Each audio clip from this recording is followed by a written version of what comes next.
What's going on, everybody? It's your boy Shogi from Shook Earth Media, and today we're back with another Walking Dead review, and this episode is called On the Inside.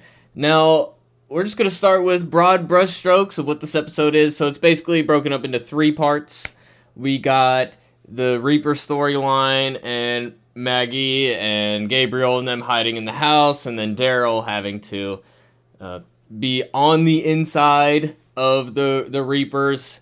And then we got Connie and Virgil surviving in a creepy-ass house. This is my favorite part of the episode. We'll get to that, but I really enjoyed that part. It was very entertaining. I would have almost rather see more of that and less of the other stuff, because I really enjoyed that, even though it might not necessarily affect the rest of the storyline, but it was just a fun part of the episode. We'll get to that, though. And then part 3 is Kelly and Carol and Magna and all of them looking for Connie, and that's the most underwhelming part of the episode, honestly. But it's very brief, so there's not a lot to it. Now, overall, I like the episode. It's pretty decent.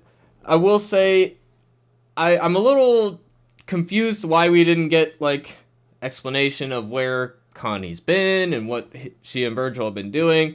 I get that that they've gotten lost and they don't have maps and stuff, so they don't know which way to go, and that all makes sense and that all tracks. I'm not disputing any of that, but just some little window into what they've been doing, because it's been how long. It feels like it's been a while. Maybe it hasn't been that long, but it certainly feels like it. So I would have liked to see a bit more of what they've been doing up to this point. And Virgil, as a character, last season, he locked Michonne in a room and then dosed her with, psychedelic drugs and was, keeping people locked in rooms, and weird stuff was happening with him. I don't really remember all of it in too keen of detail, but he's gone through a big transformation. I would have liked to see a bit more explanation on that, but, let's just get into the episode here. We start with them running through the woods at night, and I'm not really sure why. They're being chased by zombies. I thought at first they were being chased by people, but it seems like they were just being chased by zombies. And it's haven't they been on the road for a while? Don't they? I mean, they should know. I mean, Connie's real gung-ho about, we gotta keep running. And it's I'm not so sure that's really gonna help. But, And we get them locked in this house, which is the creepiest, most dilapidated house we've ever seen on the show.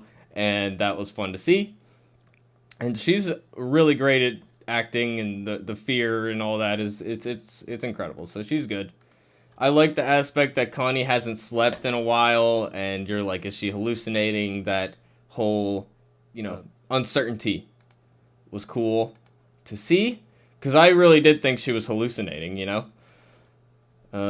Yeah, she's going to search the house again. She's paranoid, and then we get this torture scene with Daryl. Here we are with Daryl and the Reapers. And now this part, again, it's a lot of the repetition with the storyline. In isolation, there's nothing, wrong with the scene. But we've had this kind of thing before, with the Claimers and stuff like that, where Daryl gets integrated in another group, and then he's got to do this heinous thing just to keep up appearances, even though he's really trying to subvert them and all that. And we know where this is going, and it's fairly predictable. And what I'm confused about is they want to know where the group is, and I'm just not sure why they are so convinced that this guy knows.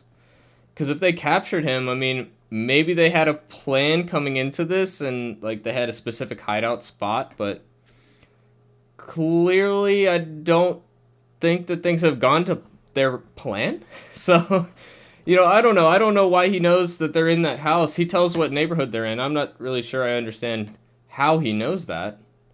But, it's important for the storyline, I guess. So, yeah, I mean, this scene, it's okay. It's just repetitive at this point. There's nothing particularly wrong with it in isolation. But when you look at it in the context of the whole show, we've kind of had this situation before and done better, to be honest. So, it's okay.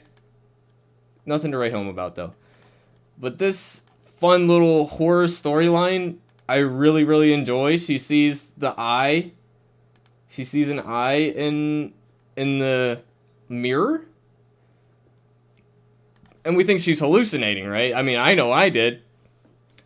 So yeah, it was just really cool to see. I mean, we'll get to more of that later. And now, I praised in the last episode this little neighborhood that they have, and I was like, oh, they didn't really show a lot of mowed lawns. Well, here they are. There are their mowed lawns. Which I explained last episode. Like logistically, I understand why they have to. It was just kind of funny because last review, I was like, yeah, they did good on this neighborhood, and there it is. But it's all good. We're used to that at this point, so it's not really an issue. Now they're talking a lot. The Reapers, I feel like they wouldn't need to talk. They got like hand signals. They're mercenaries, trained soldiers, etc. So I don't know why they're talking so much. If just to give the audience the information, I guess, which is fine, I guess. But yeah, it just didn't necessarily seem like they're the silent killers that we thought they were when they're just like chatting so much. So it seemed a little odd. We didn't really need that. But that's just a minor thing. And we got them in this searching this house, and Daryl's trying to stall for time, and he's arguing with the group. And again, I mean, we know where that storyline's going, so it's just not really all that interesting. And then we got Kelly finding a campsite, so that means that Connie has been close. And it makes sense that they wouldn't necessarily run into each other. Like if she doesn't have a map, it's kind of hard. I mean, yeah, just drive like 15 minutes out, get dropped out without a map or GPS and all that, and try to find your way home. It's harder than you might expect, so that is there's some realism there, so I'm not going to deny that. Yeah, and then she's like acting so crazy. It's a little over the top, but given what's going on and that she hasn't slept in a while, I think it's great. I mean, she's just so emotive, and yeah, I like this character a lot. And we have a lot of parts in this episode where the audio cuts out and we're like viewing things through her eyes, and I think that that's a really nice touch. They might have overdid it just a little bit, but I thought that really worked for me, and yeah, it amped up the suspense to a certain degree. Again, I almost wish we spent more time in this house in this episode because the suspense was really good. It just like felt like they could have capitalized on it a little more. Then we get this argument, and again, I don't really care about these characters, and Reapers aren't intimidating as they used to be, and the Reaper storyline to me has fallen flat. I'm not really into it, and I'm not into this character at all. I don't care about her, and you guys let me know if you agree or not, but I have trouble seeing anybody being like real, like nobody's shipping these two, you know what I mean? Like I don't think so anyway. Maybe if there's evidence of that, let me know. I just feel like we wanted Daryl and Carol to get together, right? I mean, that's what people want.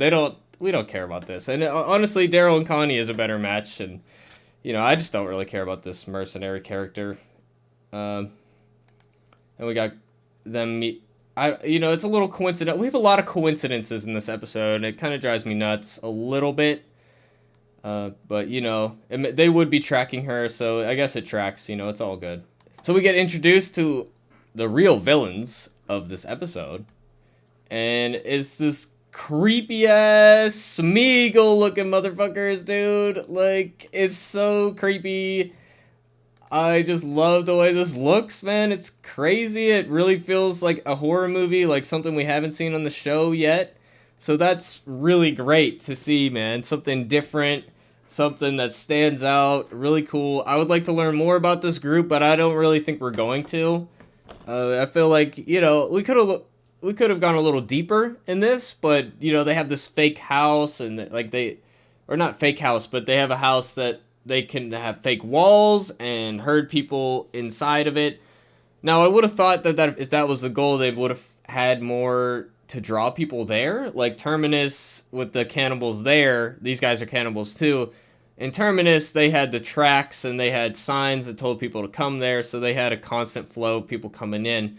Now, this house seems like it's a bit more in the sticks, so I don't know, how they necessarily had a constant flow of people, so they must have been going out and trying to get kidnap people and stuff, so, I'm not really, I would like to know more, it's just, but if you explain too much, of course, it's not going to have the same impact as with a little bit of mystery. So I like these villains. It's interesting, it's scary, it's cool, and this house is creepy as fuck. And yeah, I like this storyline, man. It worked for me.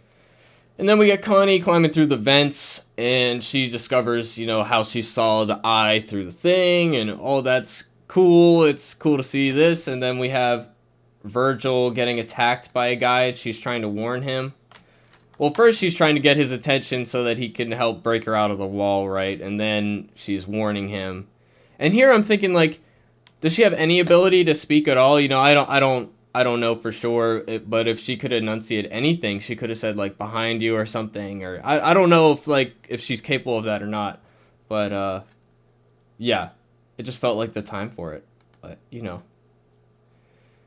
we get a cut to commercial break that's a bit abrupt in the middle of the fight. Like, they do this a lot on the show. And it's even more obvious when you're watching it on streaming, But, yeah, this scene's good. And the fight that they have. And I like how she distracts the guy while he's got Virgil pinned. So all that's cool, and that scene is good. Then we got more arguing about, searching the house and stuff. And, it again, the storyline, not really that into. I do feel like our group should have had more of a plan. They should have been more organized. They knew about this group going in. They know the logistics of how they attack and stuff like that. I'm not really into, like, they spend a few episodes hiding in a house, and it's just like, eh. But, they're walking at night here, which, again, I'm not really sure why they haven't gone home at this point. They should know, it's not really safe to go out at night. There's no reason to put yourself at risk for somebody who's already been on the lam for weeks. It's like another night is not going to make or break it, although, as we see at the end, it does end up making or breaking it.